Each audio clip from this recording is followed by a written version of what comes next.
Hi guys, welcome to Oddcast, a For Nerds by Nerds show. Today we're gonna talk about something that I'm super passionate about, which is a book, which is weird because I know y'all don't read, but I'm very proud of both of you. I mean, Judo or Tien, you've read this book before. Yes. Actually, you read this book before I did. Yes, and I did. I'm very proud of Joe for reading. Period. Yes. And we're talking about Ready Player One. I feel like I've just been accused of being illiterate. You've been... Yes, I did not. What What you can't read. What are these scribbles? I don't understand. And they have a cover of some kind. I don't get it. No. I didn't say you can't read. I said you don't. There's a difference. No, we're talking about Ready Player One because Ready Player Two comes out on Tuesday the 24th. Yep. Which is very soon at this present moment. I'm excited. I'm super psyched for it. Yes, me too. It's one of my favorite books. Like, I think I've read this book almost like 10 times now. Like, I just reread it again today. And, like, I've read it twice. I haven't enough. Or I've listened to it twice, technically. Yeah. I've read it once. And...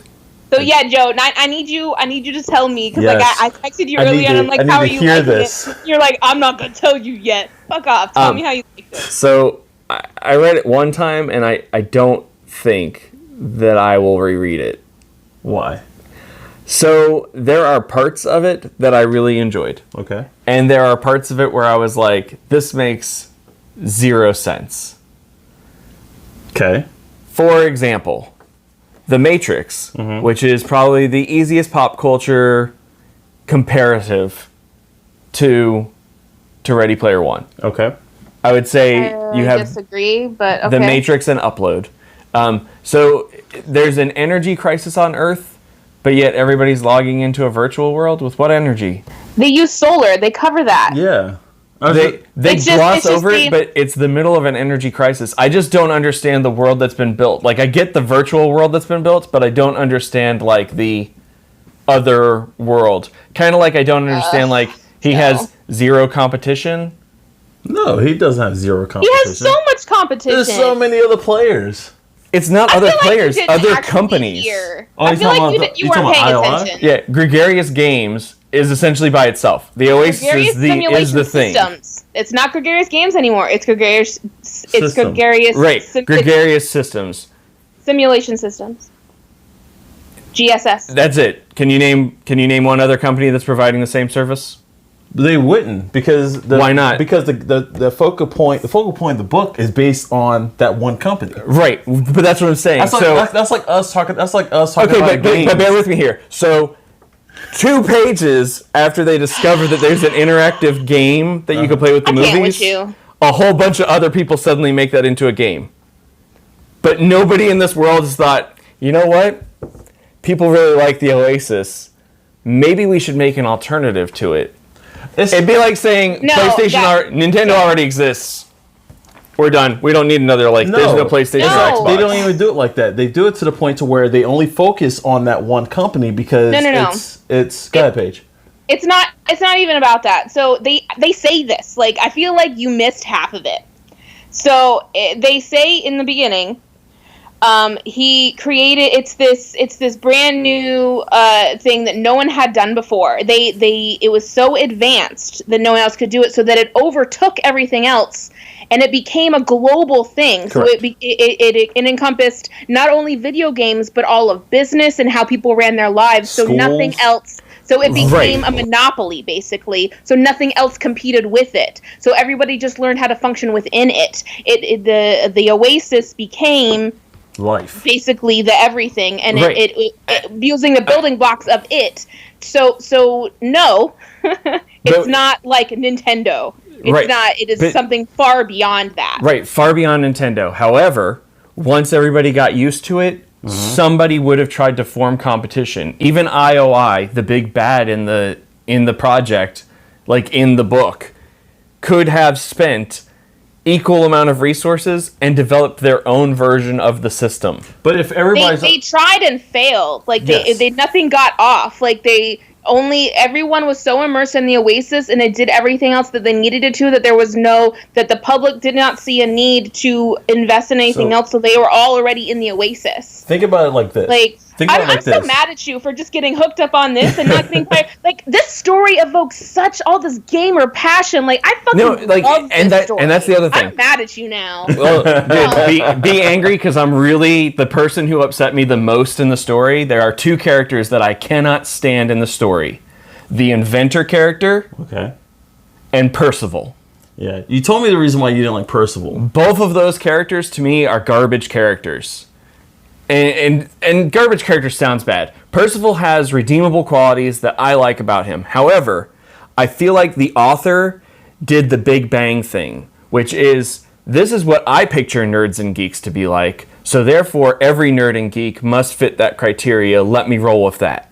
That is not even what happened. Like, now I don't even want to do this episode. Like, I'm mad at you now. You don't even get the book. Fine. I do get it, like, and that's what I'm saying. I'm interested to see where they go with Ready Player 2, but like, the girl Artemis is a way more dynamic, diverse character that I appreciate more than I appreciate Percival. However, Percival also fits the I stalk girls on Facebook and I flirt with them all the time, so I get to know them in a virtual world, and they should love me for it mentality, which in the end he gets rewarded with the girl. I honestly think that you're missing huge points of. I think the idea is that he falls in love with a girl without seeing them, and I get that. Like, I understand the idea of like falling in love with somebody's mind over their body. I totally agree with that messaging. Okay. However, the way that it is delivered, and maybe it's just Will Wheaton's voice that does it, but the way that it's delivered does not come across that way. It comes across as he stalks this girl and then meets her in the virtual world. Because he didn't even run into her again until later. He was a fanboy on her blog. Correct. So he had a cyber crush, because you never had no cyber crush on nobody before. Come on. Like, it happens. He had a cyber crush on a girl that had a blog, and then he happened to meet her when he was going for the first key. Yep.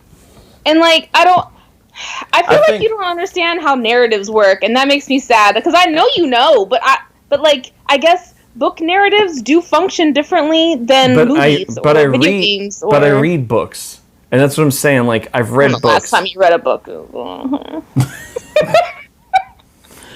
All I'm saying is, I think that because I know that you've read. I know that saying his name wrong. It's bothering me. Sorry, he's based off of the knight Percival, but his name is Percival. Parzival.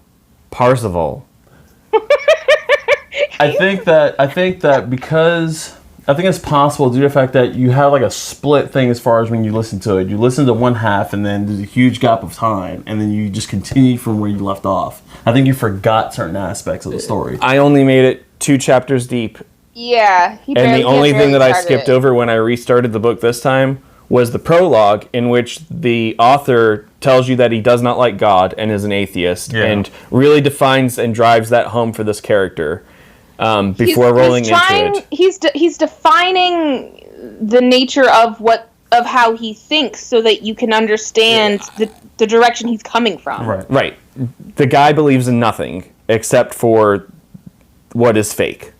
And then at the end, learns that there's more to reality. You did not understand. I feel like that is not. He's an atheist. He's apolitical. He has no interest in the real world. He uses the oasis to escape it. He admits that he's addicted to it halfway through it. He engages in sex with robots halfway through the story, and they spent easily half a chapter talking about his He gets the doll once, has it for 3 weeks, and says, "No, I'm done. I'm gonna go back to masturbating like a normal person." Right. I get that, but I'm just saying that like he does this thing where the main character is detached from the real world, so much so that he doesn't even remember what the real world looks like. Yes, they do. They do. Yes, I agree with you on that. So I feel like you're just judging the whole thing and not appreciating what it evokes. Like, you're a gamer. I don't understand how you couldn't feel the passion and all of the nerd and geek culture that this whole thing evokes like the passion of discovering a new game and figuring out a puzzle and being the first person to really like it all being this huge mystery, like it's this big adventure, like a thing that God, it would be so cool if that was real, to be able to have that fucking Easter egg hunt like that and I just feel like you got hung up on all of these little minutia of the logistics, and honestly, I'm a logistical person when it comes to books. If the logistics of a book don't make sense, I will stop reading it. And this book makes sense. I don't understand why you're hung up. I feel like they answered the question. Okay, then I've got one question for the two of you. You've read it twice. Paige has read it 10 times. What year is it set in? They don't explain. They don't say a year. It is, yes. They do. It's in 2046. 2046. Is it 2046? So, yes. Explain this one to me. H's dad died in the war in Afghanistan. A war. He died in Afghanistan. They didn't say he died in the war of Afghanistan. He died in Afghanistan. Okay, so he died in the war in Afghanistan. And then... No, they didn't even say it was a war. He just said he died in Afghanistan. All right, so the programmer, Halliday? Yeah, Halliday. Sorry, Halliday. I keep wanting to call him Gygax, even though I know that he's not Gygax. It's one of the inventors of D&D. They say his name a lot. Also, guys, I thought that I had heard haptic more times ever during the PS5 advertisements for their controller. Haptic is probably the most used word in this book. I actually never noticed. I actually didn't even notice. Haptic gloves, haptic suit. Then I put on my haptic thing. Like it's a very word thing. Like I'd never heard it before the PS5 things, and then it was everywhere. I just thought it was funny. I liked the book. I'm sad now. I don't think you like the book.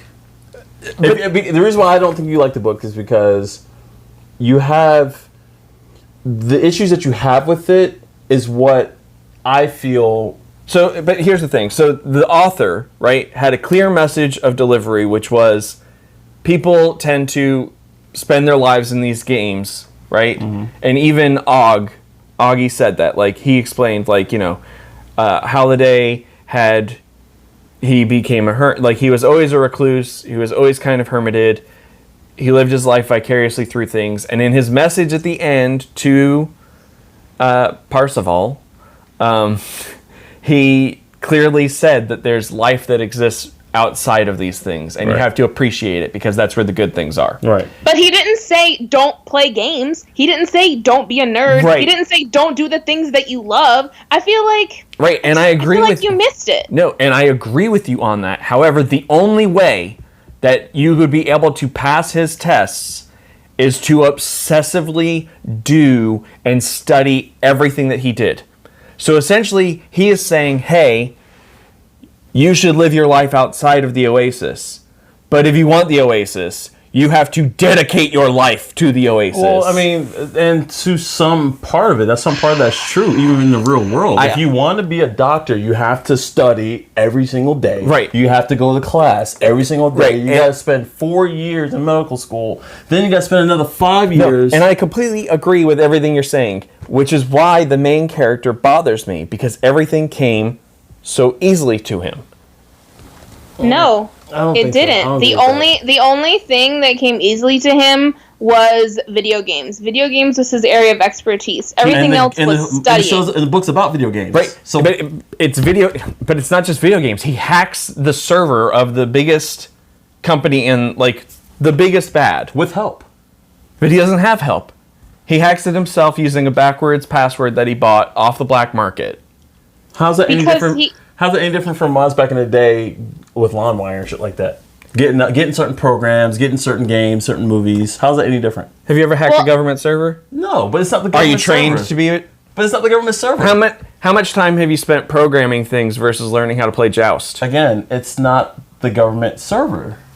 But it's the equivalency of it. Okay, have you ever hacked Xfinity? No. It's a fucking fiction book, Joe! What the fuck do you want? That's what I'm saying. Like, I just have problems with some of the logic. I didn't not like the book. I just probably wouldn't read it again. Then that means you didn't like the book. That's like saying that I didn't like the game. That's like saying I like the game, but I won't play it again. You've never watched a movie and thought, yeah, it was a good movie, but I probably wouldn't watch it again. That means I didn't like it. I mean, it's self-explanatory. If it's not a good movie, or if I don't like it, I'm not gonna watch it again. Like if I wouldn't say it's good, but I don't wanna see it anymore. I would say it was all right. Yeah, but like, it's all right, or it's okay, but it's not my thing. So parts that I liked of it, when they actually got into the gut of details, like when they stopped going through the just over the top descriptions of things and went into like what was actually happening, that's when I was actually engaged in the story. Like when he was actually in the dungeon with the Lich, I was there. When he finally got to the Crystal Key, like the big battle at the end, I was in it. But like there's so many other parts where they just took me out of the story to describe in such fine detail what was going on. Like it would go from having a Douglas Adams feel of narrative to a J.R.R. Tolkien kind of narrative. No, it is not that extreme. I have read both of those, and that is inaccurate. What you're doing is you're literally not thinking about the fact that if you look at it as a book, it's a video game book. So take Assassin's Creed, for example. There's so many little nuances in Assassin's Creed. All right, cool. If you don't like it, you don't like it. I can't argue with you about it. That's your opinion. It's just whatever. I'm still gonna read Ready Player 2. I still will love this book forever, and y'all are gonna whatever. I'm definitely gonna read Ready Player 2. I'm gonna read Ready Player 2. I already have it reserved. I'm gonna listen to it as soon as it comes out. Like I want to know where they're gonna go because how much was it? 1 credit. So if you've read Ready Player 1, I need to know if you're going to be excited for Ready Player 2. I am excited for Ready Player 2. I want to read it to see where they're going. She's like, I don't believe you. Nope. I want to see where they're going with it because... Why? You're not going to read why? You don't even care about it? He said earlier that he wanted to see, based on how it ended, he wanted to see how it would continue, how to go forward. Well, it was written in 2011. I want to say it was 2011 when it came out. So I don't think he wrote it with the intention of making a sequel. Okay. But then after the movie was being a thing, I guess it exploded in popularity and everybody was craving a sequel. So I also am super unsure about the direction he's going to go because I don't know that the logic he placed in it is enough to carry it forward. I've already read the synopsis. I know where he's going to go. He's going into, I don't want to know. I'm not going to tell you. I'm not going to tell you. He's going into the 90s. No, I don't think so. I want to say it's going to be a legal battle between... No, I don't even want to talk about it because I feel like it's going to pick up right where the first one stopped. Yeah, and he's going to go into the meeting with the lawyers and the one Pitbull lawyer who's on his side. I agree with you, and that's what I'm interested in. I really just want to know what Artemis is going to do. She's my favorite character in the story. We'll see. I mean, so definitely read the books if you haven't done so. There's only one right now. Well, I'm talking about it's going to be books. 2. There'll be 2 books. So read the books when the second one comes out. Let us know in the comments if you like it. Don't forget to hit that notification button and make sure you subscribe. But other than that, I guess we're done for tonight. Yeah. I'm going to go be sad now because... Paige is going to stab me in my sleep. You're going to wake up with like side pains. Yeah. What happened? Later, guys. I'll be bleeding from the ears. It'll be as if I took off my eye cam. That's not what it's called. Doesn't matter.